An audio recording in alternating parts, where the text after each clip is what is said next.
Yeah. Why not have it biparentally inherited, just like the nuclear genome is? And the answer is, gets back to this idea of the wiring diagram of the power plant. So there are many different mitochondrial DNA maternal lines in humans. Hmm. We call these lineages haplogroups or groups of related mitochondrial haplotypes. Hmm.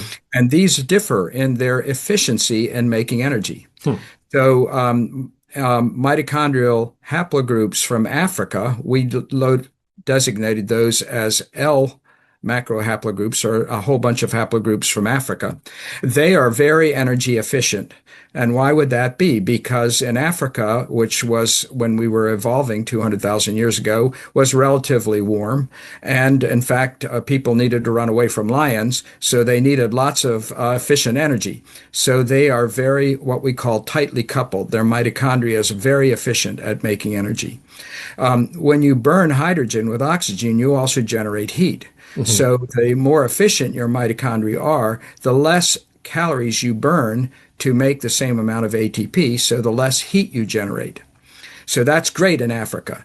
But Yeah, in because the environment's warm and you don't need to worry about getting cold too much. Exactly. But in the Arctic, the lions froze to death, so that's not a problem. The problem is that the people are going to freeze to death. Well, so how do Right. they deal with that? Right. What happened is the mitochondria DNA gets mutations that make energy production less efficient. Hmm. Which Now, which sounds bad, which sounds but bad, yeah, but you now eat a high fat diet, generate then a lot more heat because you have to be burning more calories for the same amount of ATP. And so that gives you a buffer for the extreme cold. got it. So there was evolutionary advantage for certain lineages to actually become less efficient as Got it. people moved out of Africa. So there's a relationship between the mitochondrial haplogroup you have, the type of mitochondria you have, the type of electron transport chain, and how efficient it is, and all of those things. There's a relationship between the mitochondria you have and what they look like and how they function,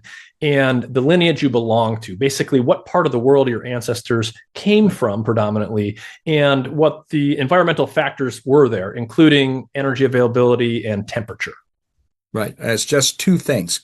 By the way, we'll get into it later, but mitochondria regulate many aspects of your body. So this changes in this mitochondrial DNA had many evolutionarily important advantages.